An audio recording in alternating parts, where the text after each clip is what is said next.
이런 뜻이 있습니다. 이 레시라는 알파벳으로 시작되는 단어가 두 가지가 또 있는데, 하나는 발음 그대로 레시라는 단어입니다. 레시, 그리고 유드, 쉰 합쳐서 레시입니다. 가운데 유드가 뭐였죠? 쥔손이라고 하죠. 쥔손. 이거 내 거야, 내 거. 행위를 뜻하고 쥔손을 뜻합니다. 그런데 이 가운데 사람이 쥔손, 이거 내 거야, 내가 할 거야, 내 손으로 해, 내 손으로 손봐, 내 손으로 결정짓겠어, 이렇게 하게 되면 이 레시라는 단어는 무슨 뜻이 되냐면 가난이라는 뜻입니다. 그런데 같은 글씨가 쓰였지만 그 가운데 알렙, 그래서 롯이라는 단어가 있는데, 이 알렙의 뜻은 무엇이죠? 아도나이의 첫 번째 글자가 되긴 하는데 머리, 주님, 하나님 이런 뜻이에요.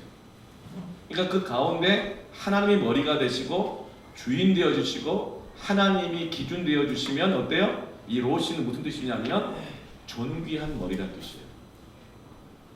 존귀한 머리. 하나님께서 존귀한 머리로 만드신다는 겁니다. 내 손으로 뭔가를 하고, 내 손으로 판단 짓고, 내 손으로 결정하고, 내 손으로 하면 가난하게 되어지지만 하나님이 머리가 되시고 하나님이 주인 되시고 하나님이 판단해 주시면 그 사람은 존귀한 머리가 되는 것입니다. 여러분들, 사람 안에, 생각 안에는요 경계가 있어요. 경계. 레시가 처음 이 성경에 등장할 때는요, 창세기 1장 6절에 레시라는 알파벳이 가장 먼저 사용됩니다. 하나님이 이르시되 물 가운데 궁창이 있어 물로 나뉘라 하시고, 근데 이 궁창이라는 단어가 히브리어로 라키아인데, 이 라키아의 첫 단어가 레시입니다. 궁창이, 여러분, 이 라키아가 어떤 역할을 하고 있죠? 궁창 위에 물과 궁창 아래 물의 경계가 되고 있습니다. 이 궁창이 있기 때문에 이 궁창 위에 오존층과 궁창에 있는 이 궁창 위에 있는 여러 수분과 구름과 물이 땅으로 쏟아지지 않고, 그리고 이 궁창이 있기 때문에 땅 아래에 있는 궁창 아래에 있는 물이 뭐가 있죠? 바다와 지하수와 강물이 있는 거예요. 근데 이 궁창의 경계가 없으면 어떻게 돼요? 궁창 위에 물이 땅으로 쏟아지게 되어지고 깊음에 있는 그 샘이 터져 나오면서 강물이 범람하고 바닷물이 범람하고 쓰나미가 오게 되어지면 노아의 홍수가 일어나게 되는 것입니다. 경계가 있지 않으면 모든 것이 혼란스러워지게 되어지고 사망이 오고 심판이 오게 되어지고 이것저것이 다 뒤섞여 버리게 되어지고 홍수가 나고 범람되고 쓰나미가 밀려오면 온갖 쓰레기 더미로 마을과 집집마다 도시마다 그냥 가득 차 버리게 되면 황폐하게 되어버리는 것입니다. 여러분, 사람의 머릿속에 어떤 경계가 있는가? 어떤 경계가 있는가? 여러분, 광야는 고난이 있는 곳입니다. 모든 것이 혼란스러운 곳입니다. 이 고난 가운데서 제기하기 위해서 지금 다윗은 자기 안에 경계를 세우고 있는 것입니다. 잠언 13장 18절 말씀에 훈계를 저버리는 자에게는 궁핍과 수욕이 이르거니와. 훈계. 하나님의 말씀의 경계를 버리는 자에게는 궁핍과 수욕, 가난, 부끄러움이 이르거니와 경계를 받는 자는 존영을 받느니라. 광야는 혼돈스러운 곳입니다. 지금 다윗은 광야에 있습니다. 혼란스럽습니다. 광야는 경계가 없습니다. 이 집 저 집 경계가 없어요. 주소도 없어요. 뭐 길도 없어요. 이 광야는 다들 쫓겨난 사람들이 온 것이기 때문에 거기에서는 누구 말이 맞는지도 몰라요. 누구 말이 옳고 누가 그린지도 헷갈리는 것입니다. 광야는 야곱 방식의 곳이라 이기는 자가 손이고 지는 자가 악인이 되는 것이에요. 다윗은 지금 실패했습니다. 쫓겨났습니다. 그래서 지금 그런 의심을 받고 있습니다. 네가 뭔가 죄가 있으니까, 뭔가 잘못한 게 있으니까 그게 쫓겨난 거 아니냐? 다 잃어버린 거 아니냐? 파산된 거 아니냐? 부도 맞은 거 아니냐? 광야에 있는 사람은 의심을 받습니다. 다윗은 지금 부도수표처럼 날아다니고 있습니다. 신용불량자가 되었습니다. 그 전까지만 해도 사울 왕의 사위라는 이 신분이 경계가 되었습니다. 군대 장군이라는 이 신분이 경계선이 되었습니다. 그래서 사람들이 함부로 그 경계선을 넘지 않았습니다. 뿐만 아니라 그 경계 때문에 사람들에게 신뢰를 받을 수 있었고 대출도 받을 수 있습니다. 근데 그 경계가 없으면 믿어주지 않습니다. 아무것도 할 수 있는 게 없습니다. 지금 다윗은 모든 경계선이 없어진 거예요. 광야 가운데 있는 것입니다. 그 경계선이 무너지면 모든 것이 물밀듯이 밀려 들어오게 되어집니다. 온갖 쓰레기들이 다 밀려 들어오면서 내 안이, 내 삶이 갑자기 쓰레기장처럼 되어버립니다. 이런 고난의 현장에서 다윗은 지금 경계를 다시 세우면서 재기를 도모하고 있습니다. 여러분, 고난에서 재기하기를 원하십니까? 경계를 세우십시다. 오늘 두 가지를 말씀하는데, 첫 번째는 따라합시다. 영적 경계를 세우라. 그 두 번째는 따라합시다. 영적 경계 안에 들어오라.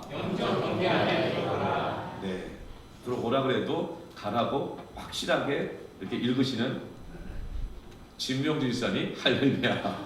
네, 네, 너무 감사해요. 여러분, 영적인 경계를 먼저 세우시길 바랍니다. 영적인 경계에는 세 가지가 있습니다.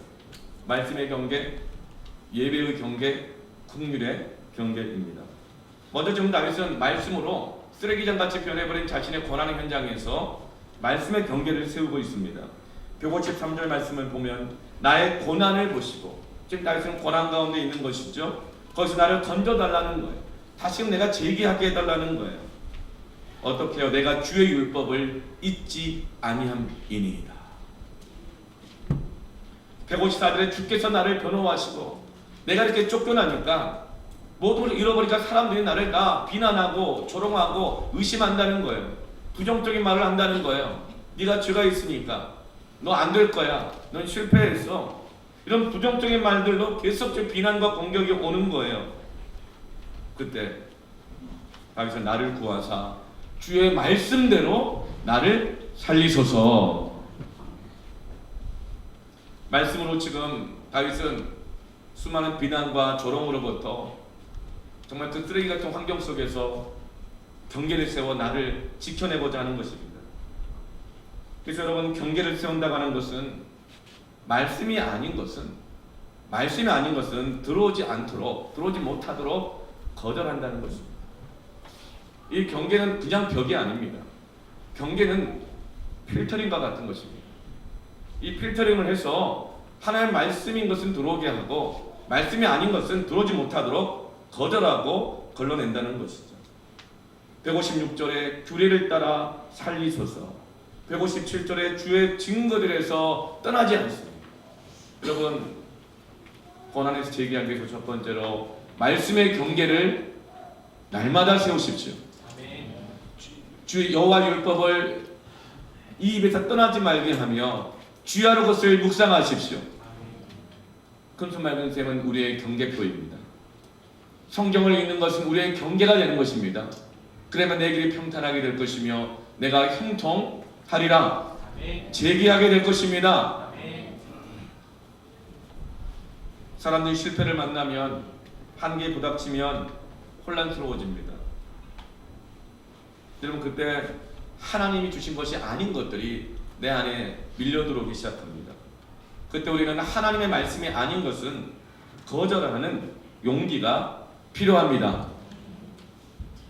마가복음 5장에 예수님이 아주 특별히 생각했던 회당장 야이로에게서부터 소식이 들려옵니다.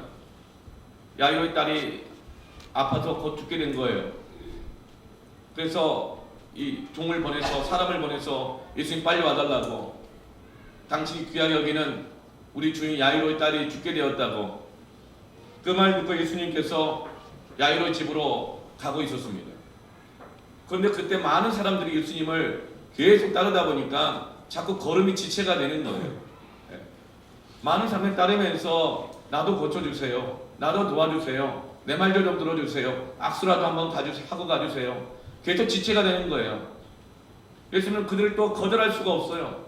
그래서 악수해주고 기도해주고 병 고쳐주고 상담해주고 하다 보니까 자꾸 지체가 되는데, 그 중에 특별히 12의 혈류병 걸린 여인이 예수님의 옷자락을 붙잡고 늘어지는 거예요. 그 여인을 고쳐주느라 더 지체가 됐어요. 그래서 다시금 가고 있는 중에 또다시 야이로의 집에서 사람이 와서 말합니다. 예수님, 올 필요 없어요. 예수님이 지체하느라 이미 죽어버렸어요. 소용이 없어요. 그러면서 그 주변 사람들이 그 말을 듣고 예수님을 비웃었다고 그랬어요. 조롱했다고 그랬어요. 아니 병은 잘 고칠지 몰라도 일의 순서도 모르나? 지체하는 바람에 자기가 가장 아끼는 사람도 못 챙기면서 어떤 말이 오고 가는지 모르겠지만 예수님을 비난하고 오히려 판단하는 말들이 사람들이 막 수군거리기 시작했어요. 여러분 그런 말들을 들을 때요 내 마음에 막 쓰레기 막 들어옵니다. 혼란스러워집니다. 막 고난에 처하게 되죠. 가봐야 틀렸다. 이미 끝났다. 안 된다. 사람들 원망이 들려옵니다. 부정적인 말들이 막 들려옵니다. 이때 예수님은 어떻게 하십니까? 마가복음 5장 36절에 예수께서 그 하는 말을 곁에서 들으시고 바로 옆에 사람들 막 하는 거예요. 그 말을 들으셨어요. 근데 이 들으시고가 영어 성경에 이렇게 번역되어 있습니다. Ignore what they said. 그들이 말한 것을 ignore, 무시. 걸러내십니다. 그리고 해당장이 이르시되 두려워하지 말고 믿기만 하라 하시고 예수님께서 사람들의 말, 부정적인 말, 비난, 조롱, 무시, 자존심을 스크래치내는 것, 부정적인 말들, 그 말들을 말씀으로 경계를 세우시면서 걸러내십니다. 무시하십니다. 무시했다고 해서 예수님이 사람들 보고 뭐래? 이렇게 하신 게 아니고 그 마음에 뭐래? 말씀의 경계를 세우시면서 사람들의 부정적인 말들을 거절하신 것입니다. 여러분 사람들의 말 가운데 여러분 이 경계를 말씀으로 세우시기를 바랍니다. 날마다 큐티하고 날마다 말씀을 읽고 외우다 또 잊어버리고 외우다 또 잊어버리는 것들을 머리 나쁜 걸 원망하다 시험 들지 말고 계속 여러분 원래 잊어버리는 게 정상이다 하면서 성령의 역사가 기억나게 하시는 거라고 했으니까 성령의 역사가 아니면 아무리 머리 좋아도 잊어버리니까 안심하고 계속적으로 주야의 말씀을 묵상하시면 성령께서 기억나게 하십니다. 외워집니다. 지금 22번째 하야 말씀 저는 감사하게도 다 외우고 있는데 어제 다시 해보니까 또 까먹었더라고요. 여러분 그렇게 말씀의 경계를 날마다 세우십시오. 그래야 사람들의 부정적인 말들을 걸러낼 수 있습니다. 그리고 마태복음 9장 24절에 예수님이 이렇게 말합니다. 이르시되 물러가라 거절하시는 거예요. 이 소녀가 죽은 것이 아니라 잔다 하시니 그런데 그들이 또 비웃어요. 그러나 그때마다 예수님께서는 말씀이신 주님이 그 말씀을 선포하셔서 말씀의 경계를 세우십니다. 사랑하는 성도 여러분, 고난 가운데 제기하기 위해서 이 말 저 말 많이 들으면 사람들 말 들으면 마음이 일어서지가 못합니다. 말씀으로 경계를 세우십시오.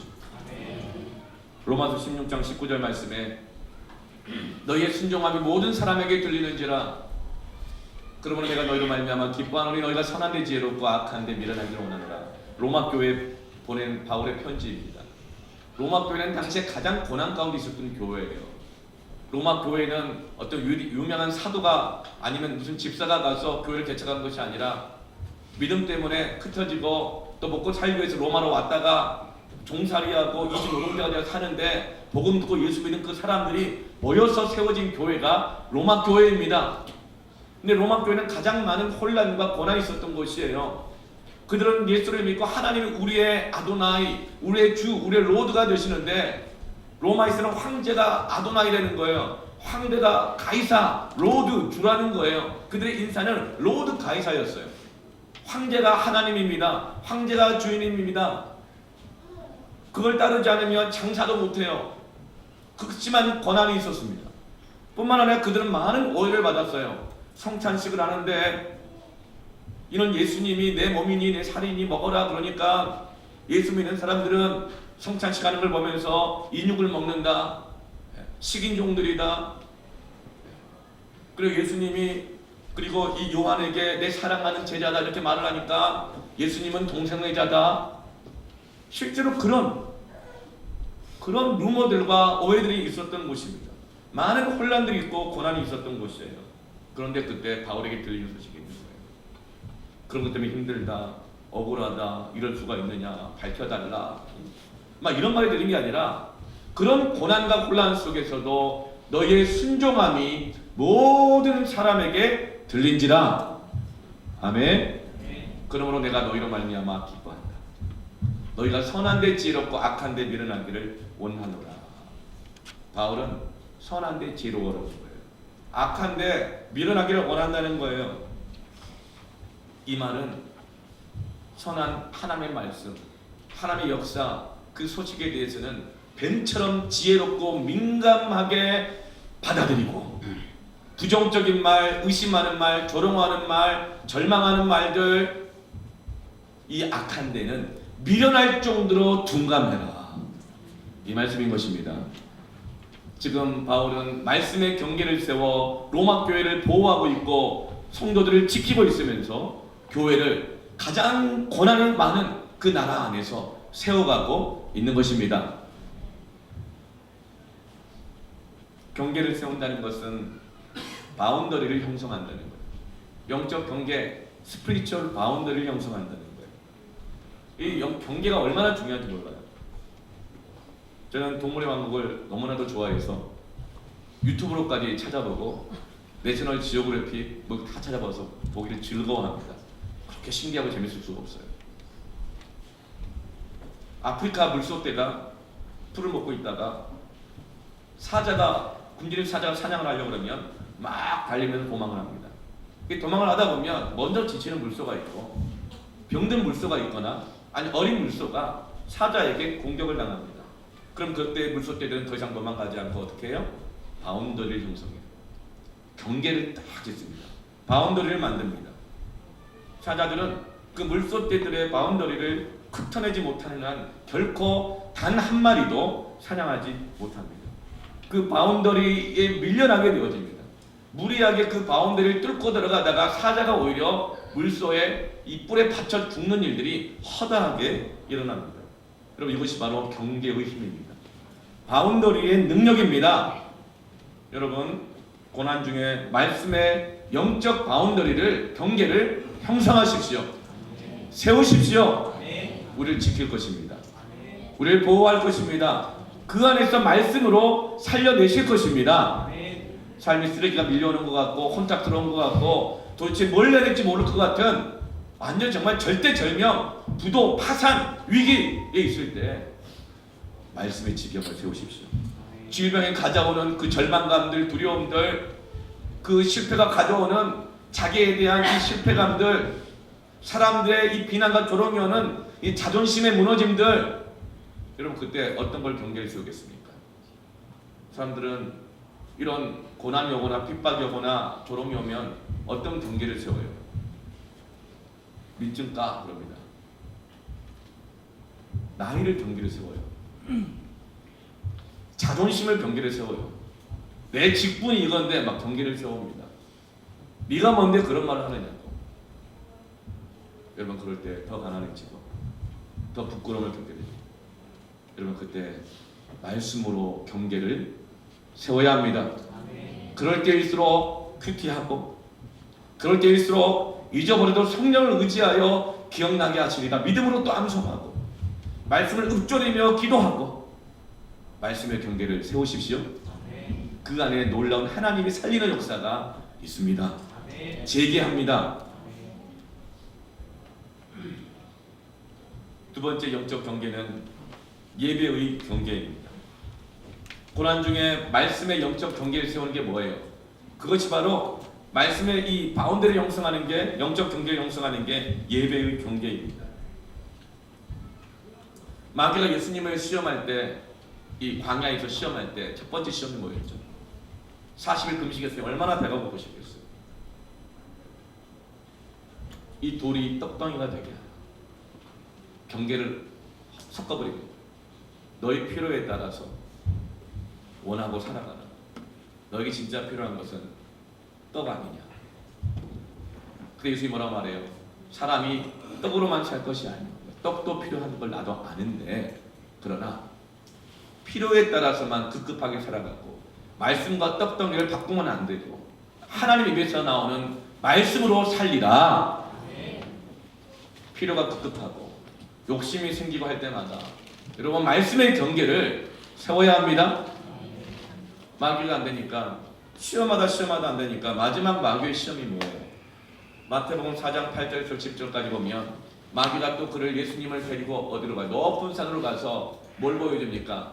천하 만국을 보여줍니다. 그리고 그 영광을 보여줘요. 천하 만국과 영광은 뭘 보여준 걸까요?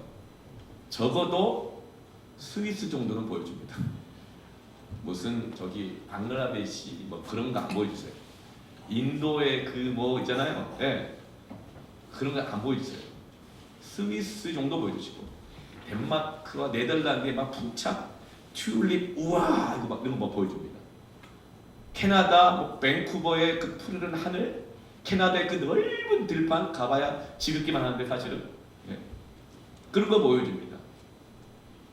그리고 이렇게 말합니다. 이르되 만일 네가 엎드려 경배하면 이 모든 것을 너에게 주리라. 지금 마귀는 예수님에게 예배와 만국의 영광을 바꾸라는 것입니다. 예배의 경계를 허물고자 하는 것입니다.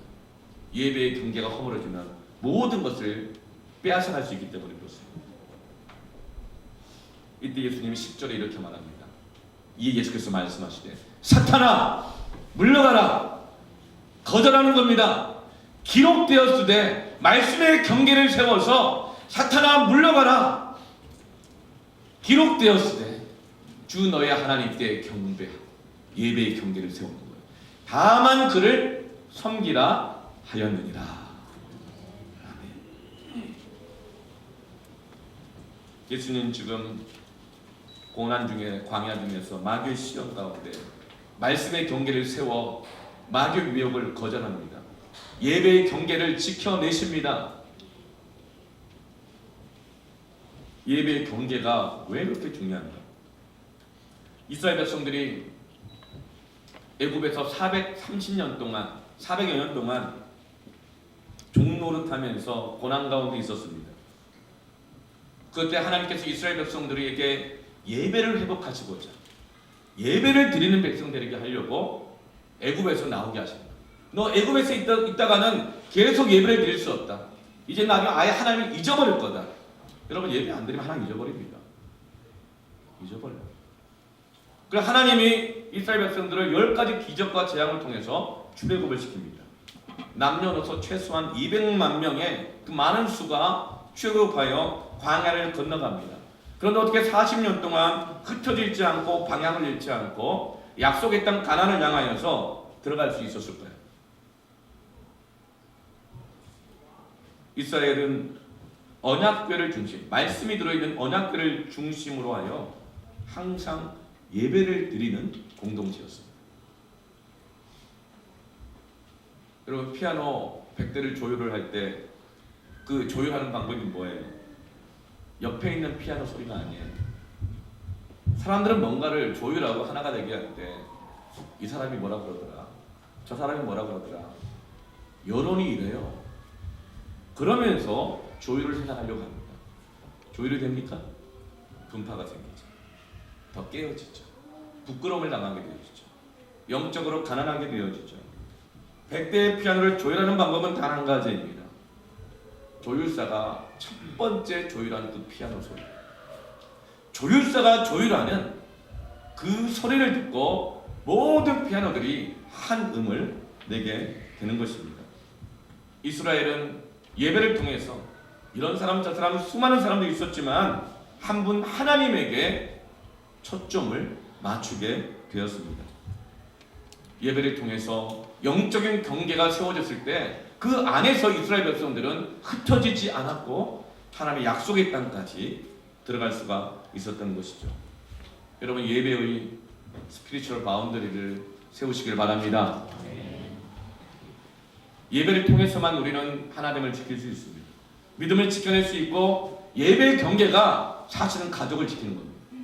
예배의 경계가 우리의 기업을 지키는 것이고 사업장을 지키는 것이고 직장을 지켜주는 것이고 예배 경계가 우리의 모든 걸 지켜주는 것입니다. 그래서 예수님께서는 끝까지 예배 경계를 세우며 마귀가 주는 만국의 영광을 바꾸지 않은 것입니다.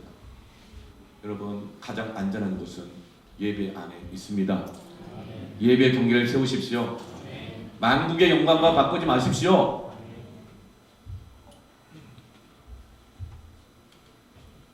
지금 이런 영적인 경계가 세워지고 있습니다. 너무나 감사한 일이죠.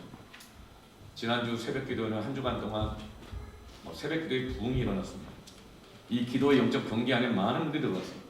금요성 집회도 마찬가지입니다.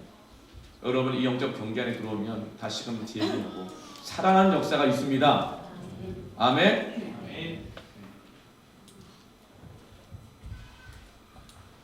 히브리서 10장 25절 말씀에 모이기를 피하는 어떤 사람들의 습관과 같이 하지 말고 오직 권하여 그날이 가까이 오면 볼수록 더욱 그리하자.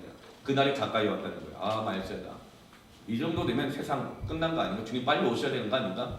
오셔서 좀 정리해 주셔야 되는 거 아닌가? 심판날이 가까이 왔구나. 그날이 가까이 오면 볼 때마다 볼수록 모이기를 피하는 어떤 사람들의 습관 같이 하지 말고 서로 권하여 그 영적인 바운더리 안에 들어오시기를 바랍니다. 새벽 기도의 경계 안에, 예배의 경계 안에, 기도의 경계 안에, 말씀의 경계 안에 들어와야 합니다. 그날이 오면 볼수록 그 안에 놀라운 재기하게 하시는 하나님의 역사가 있습니다. 세 번째로 세워야 될 영적 경계는 따라합시다. 긍휼의 경계. 여러분, 이런 사람들이 긍휼을 자꾸 베풀면 경계가 무너진다고 생각해요. 왜냐하면 죄인된 사람들은 선의를 자꾸 베풀면 그게 벌린 줄 알거든요.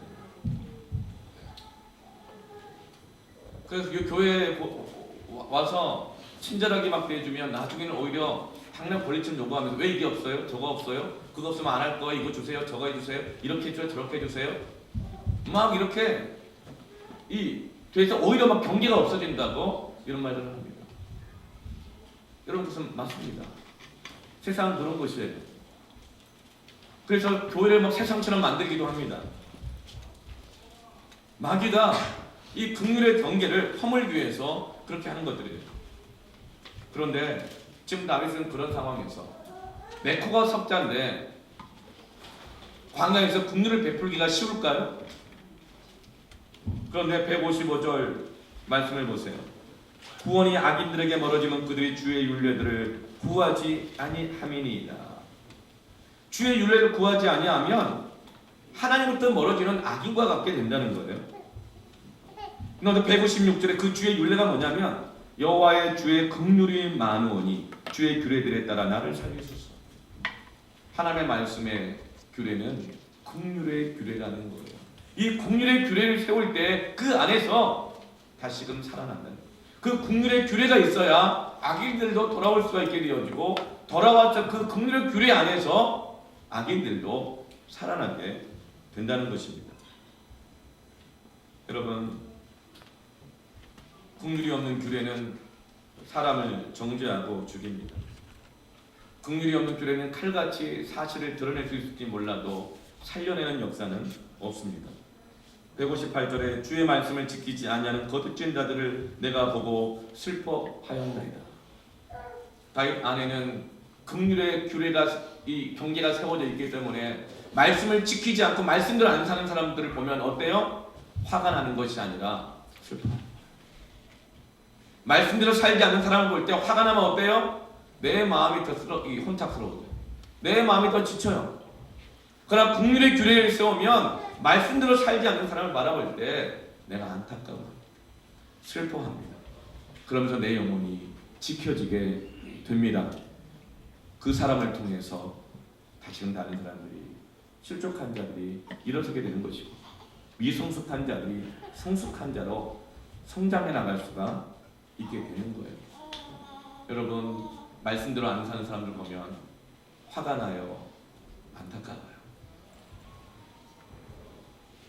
긍휼의 경계를 세우시기를 바랍니다. 내 손이 들어가 있잖아요. 내가 판단해 줘야 돼.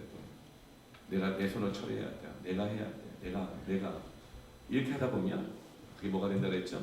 레시, 가난하게 된다고 했어요. 수욕을 나간다고 했어요.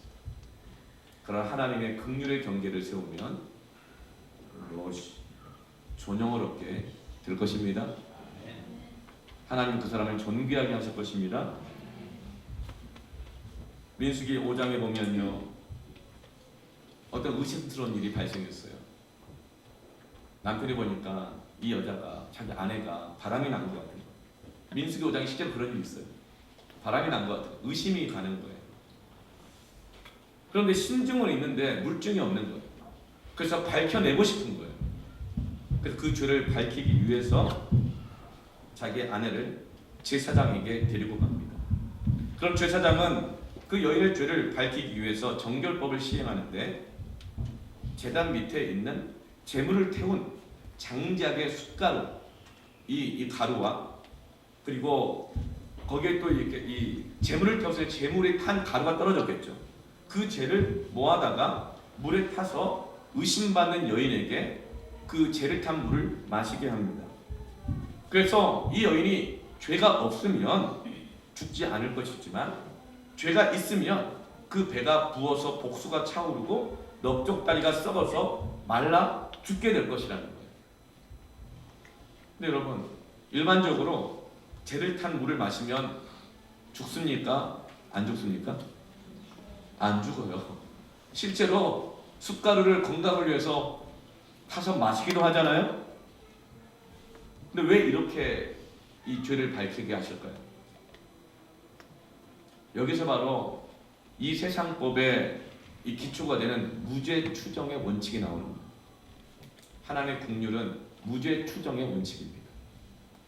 그러나 세상법의 이 경계는 뭐예요? 유죄 추정의 원칙입니다. 내가 내 손으로 죄를 정하는 거예요.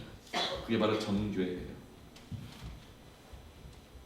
여러분, 이 죄를 물에 타서 마시게 해서 죄를 밝히겠다고 하는 것은 뭐냐면 사람이 파헤치지 않겠다는 거예요. 파헤치는 내 눈도 내 판단도 정확하지 않다는 걸 인정하는 거예요. 하나님의 손에 맡긴다는 거예요. 내 손으로 하지 않겠다는 거예요. 혹시 사람은 속고 사람은 잘못 판단할 수 있을지 모르겠지만 하나님께 맡기면 하나님 앞에서는 결코 속일 수 없다는, 하나님이 드러내시고 하나님이 판결하실 것이라는 믿음에서 나온 것입니다. 이것이 바로 이 긍휼의 경계를 세우는 거예요. 그런데 이방인들의 법은 다르죠. 의심이 생깁니다.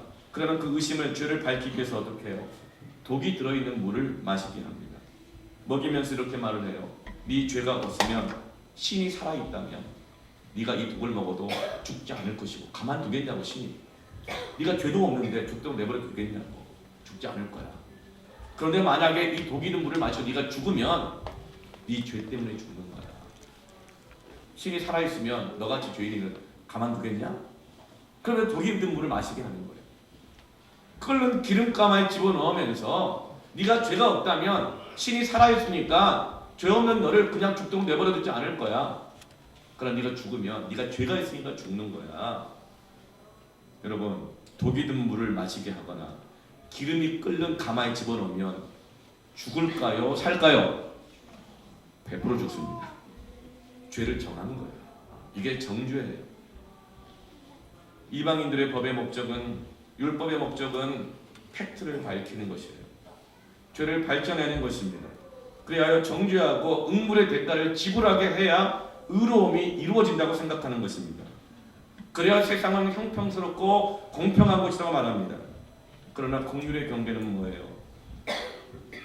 진짜 죄인은 하나님이 심판하신다는 것입니다.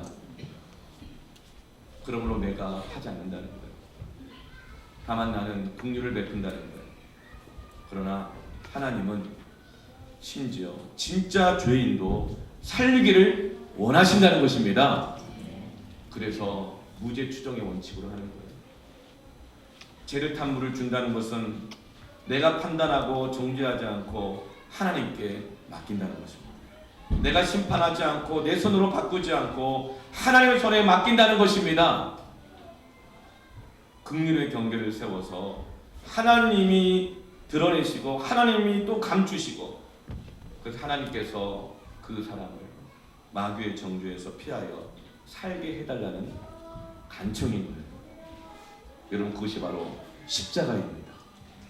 십자가는 긍휼의 경계입니다. 이사야서 53장 5절 말씀에 그가 찔림은 우리의 허물 때문이요 그가 상함은 우리의 죄악 때문이다. 그가 징계를 받음으로 우리가 평안을 누리고 그가 채찍에 맞음으로 우리는 나음을 받았도다.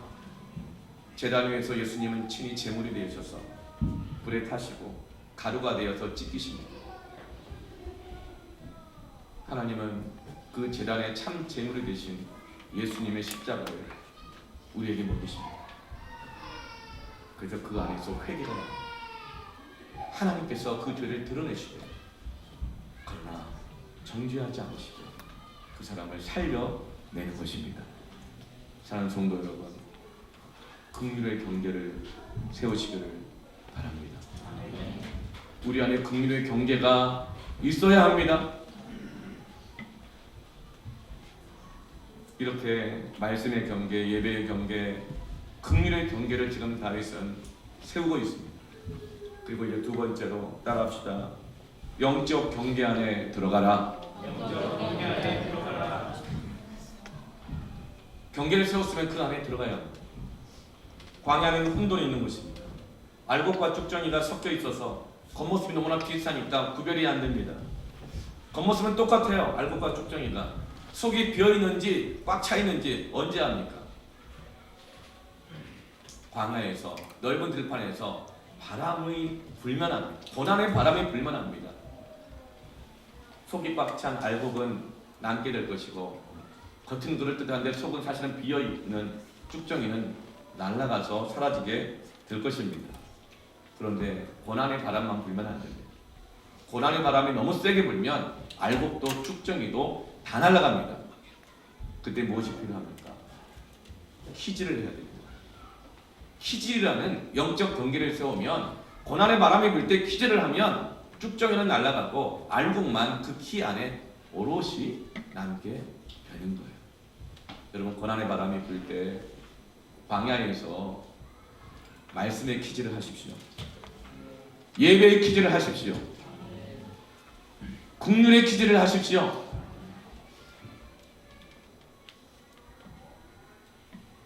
여러분 공동체 안에도 혼돈이 있습니다. 교회 안에도 혼돈이 있어요. 가정 안에도 혼돈이 있어요. 내 안에도 있어요. 그때는 이 사람이 선한 목자인지 사꾼 목자인지 1년, 2년, 3년 갖고는 모릅니다. 비슷해서 구분하기가 어려워요. 사꾼 목자가 있다가도 하나님의 불같은 연단을 통해서 한 몇 년 지났더니 선한 목자가 되기도 하고, 선한 목자였다가도 불같은 연단을 못 견디고 자신의 유혹과 욕심을 못 이겨서 사꾼 목자가 되기도 합니다. 그 시점을, 그 모습을 사람이 보는 것으로 어떻게 우리가 판단할 수 있겠습니까? 그런데 놀라운 것은 예배와 말씀과 긍휼의 경계를 계속 세울 때 그것이 구별됩니다. 드러나게 되어집니다. 그리고 하나님이 친히 하시게 됩니다. 모진 고난 속에서 영적 경계를 세우면 사꾼은 사라지게 됩니다. 본인이 못 견뎌서 사라지든지 하나님께서 그렇게 하십니다. 그러나 선한 목자는, 의인은, 순종하는 사람들은 남습니다. 여러분 고난 속에서 하나님은 말씀과 예배와 긍휼의 경계를 통해 알곡과 쭉정이를 구별하십니다. 그리고 내가 할 것은 내가 손대려고 하지 말고, 내가 경계하고 내가 판단하려고 하지 말고 나는 말씀의 경계를 세우는 것입니다. 주야로 말씀을 묵상하는 것입니다. 예배의 경계를 잃어버리지 않는 것입니다. 계속 긍휼히 여기는 자는 긍휼히 여김을 받는 긍휼의 경계를 세우는 것입니다. 이것이 내가 할 것입니다. 그때 우리는 하나님이 어떻게 일하시는지, 어떻게 사람을 변화시키시고 살리고 교회를 교회로 세우시는지를 알게 될 것입니다. 근데 우리는 모든 존귀와 영광을 오직 하나님께만 돌리게 될 것입니다. 천하의 그 누구도 하나님 앞에서 자랑할 것이 없게 될 것입니다. 참된 예배가 될 것입니다. 참된 교회가 될 것입니다. 참된 성도가 베푸십니다. 모든 인생에는 100% 고난이 다 있습니다. 이때 더 중요한 것은 영적인 경계를 세우고 그 안에 들어가는 거예요. 여러분, 교회는 예수님의 몸입니다. 이 몸된 교회의 머리는 예수님이십니다. 교회의 머리 안에는, 그 레시 안에는 주님이 계셔야 합니다. 말씀과 예배와 긍휼이 경계로 있어야 합니다. 교회는 영적인 스피리추얼 바운더리입니다. 말씀과 예배와 긍휼의 경계가 세워진 것입니다. 그래서 우리에게는 교회에 가면, 예배를 드리면, 말씀을 들으면, 기도하면, 긍휼을 베풀면 거기서 다시금 재기한다, 다시금 살아난다, 고침을 받는다, 회복한다, 이 확신을 가져야 합니다. 교회는 스피리추얼 바운더리입니다.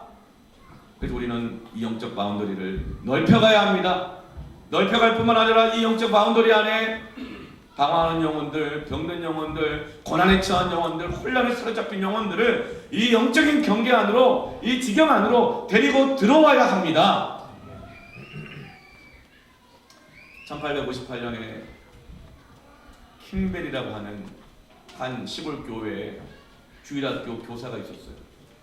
한 10몇 명의 아이들을 데리고, 10대 초반의 아이들을 데리고 성경 공부를 주일마다 인도했어요. 근데 그 킴벨 밑에서 말씀을 배운 학생 중에 한 명이 구두 수선공 알바생이었던 D.L. 무디가 있었습니다. D.L. 무디는 킴벨 선생님 안에서, 주일학교 그 반 안에서 말씀을 듣고 예수를 믿게 되었어요. 그리고 이 D.L. 무디는 19세기의 영적 각성을 일으키는 위대한 복음 전도자가 되어집니다. 이 무디가 영국 런던에 가서, 초등학교도 제대로 못 나온 사람이 영국 런던에 가서 그 정말 많이 배운 대학생들 앞에서 복음을 전합니다. 그때 메이어라고 하는 한 학생이 D.L. 무디를 통해 복음을 듣게 되고 열매를 맺게 됩니다. 이 메이어가 이제 이 체프먼을 또 복음을 전해서, 체프먼이라고 하는 사람이 이제 구원을 받고 하나님의 사람으로 서게 됩니다. 이 체프먼이 미국에서 이제 집회를 하는데 수많은 사람들에게 복음을 전하다가 그 중에 빌리 썬데이라는 사람, 많은 사람들이 예수를 믿었는데 그 중에 빌리 썬데이가 예수를 믿게 되어지고 죽게 헌신하게 되어집니다. 그리고 이 빌리 썬데이가 미국 보스턴에서 3주간 동안 150만 명에게 복음을 전하는 전도 집회를 가졌습니다. 그런데 그 3주 동안 복음을 들은 150만 명 중에 결신자가 단 한 명밖에 없었습니다. 우리가 지난 한가족 수행 예배 때 40여 명의 VIP가 왔고 그 중에 4명이 처음으로 예수를 믿겠다고 결심을 했고, 여러 명은 계속 믿고 싶은 마음이 든다고 체크를 했고, 어떤 몇몇은 또 나는 안 믿겠다 이렇게 한 분도 있었어요. 40몇 명 왔는데도 4명이 처음으로 믿겠다고 결심을 했는데 150만 명 중에 1명 믿겠다고 그러니까 빌리 썬데이는 실패했다고 생각했어요. 혼란스러웠어요. 아, 나는 사명이 아닌가 보다, 나는 은사가 아닌가 보다, 나는 부르심이 아닌가 보다, 내 길이 이 길이 아닌가 보다, 해야 되나 말아야 되나, 자신감도 떨어지고. 그런데 여러분, 그 한 사람이 바로 20세기의 가장 위대한 전도자 빌리 그레이엄이었습니다. 빌리 그레이엄은 2018년 그때까지 99년의 인생을 살면서 온 세계에 2억 명에게 복음을 전했습니다. 자, 성도 여러분, 수가 많든 적든, 많이 모이든 적게 모이든, 열매가 많든 적든 이 영적인 바운더리 안에 들어오면 살아납니다. 구두 수선공 알바생이든지 대학생이든지 이 영적 바운더리 안에 들어오면 저마다 하나님의 사명을 붙잡고 인생의 분명한 목적을 갖게 되어지면서 재기하게 되어집니다. 여러분, 이 믿음을 가십시오. 믿음이 없이는 하나님을 기쁘시게 할 수 없나니 하나님께 나아가는 자마다 그가 계신 것과 자기를 찾는 자들에게 상 주시는 자이심을 믿어야 할지니라. 말씀 안에, 예배 안에, 긍휼 안에 재기의 역사가 있습니다. 선포합니다. 이 말씀에 거슬리는 모든 말들은 무시해 버리십시오. 거절해 버리십시오. 우리는 이 영적 경계를 세우고 이 영적 경계 안에 들어가기를 힘쓰시기를 축원합니다. 다른 방법은 없습니다. 사도행전 4장 12절 말씀에 다른 이로서는 구원을 받을 수 없나니 천하에 구원받을 만한 다른 이름을 우리에게 주신 일이 없습니다. 아멘. 여러분, 이 영적 경계 안에 들어오게 되어지면 다 재개합니다. 가정이 살아납니다. 자녀의 인생이 형통하게 됩니다. 사업이 형통하게 될 것입니다. 그냥 형통이 아니라 하나님의 영광을 돌리는 사업이 될 것입니다. 병든 자가 고침을 받고 하나님의 영광을 받으실 것입니다. 때로는 고침을 받지 않는 것 같지만 그 가운데서도 소망을 버리지 않고 믿음을 지켜낸 그 모습을 통해서 많은 사람들이 도전을 받고 격려를 받고 오히려 자신의 연약한 믿음과 신앙을 부끄러워하면서 내가 고난이 있더라도 하나님 뜻대로 살아야겠구나, 하나님의 이 영광을 받으실 것입니다. 그것을 통해서 나라가 바뀌고 온 세계 가운데 하나님의 영광을 받으실 것입니다. 금영송 집회 때 승리의 능력이라는 말씀 나눴죠. 마지막 규정이라는 말씀, 21장부터 26장까지 규정들, 각 경계들을 그냥 조목조목 다 기록해 놓았어요. 마지막 규정이 바로 11조의 규정이었습니다. 이 11조의 규정은 단지 물질뿐만이 아니에요. 모든 것이 다 하나님의 것이라는 것을 인정하는 신앙 고백이 11조거든요. 이 규정들을 잘 지키면, 이 말씀의 경계를 세우면 어떻게 돼요? 네가 모든 민족 위에 뛰어나게 될 것이며 보배로운 백성이 되리라. 아멘. 여러분, 영적 경계 안에 재기의 능력이 있습니다. 고난에 빠진 사람들, 혼란에 빠진 자들을 영적 바운더리 안에 데리고 들어가십시오. 사람들에게 모이기를 펴는 어떤 사람들의 습관 같이 하지 말고 서로 더욱 권한하면서 기도합시다. 예배 잃어버리지 맙시다. 그것이 우리 자녀들 지키는 게, 우리 교회를 지키는 게, 내 신앙 지키는 게, 영적 지경 안에 들어가십시오. 선교가자. 영적 지경 안에 들어가는 것입니다. 중보기도 모임 들어가자. 패밀리 모임 모이자. 여러분, 이것이 우리를 재기하게 할 것입니다. 내가 선교할 수 없으면 기도로 동참해라. 물질로 동참해라. 격려해달라. 여러분, 영적 경계 안에 들어가십시다. 이보다 확실하게 재기할 수 있는 길은 없습니다. 자, 성도 여러분, 함께 기도하십시오.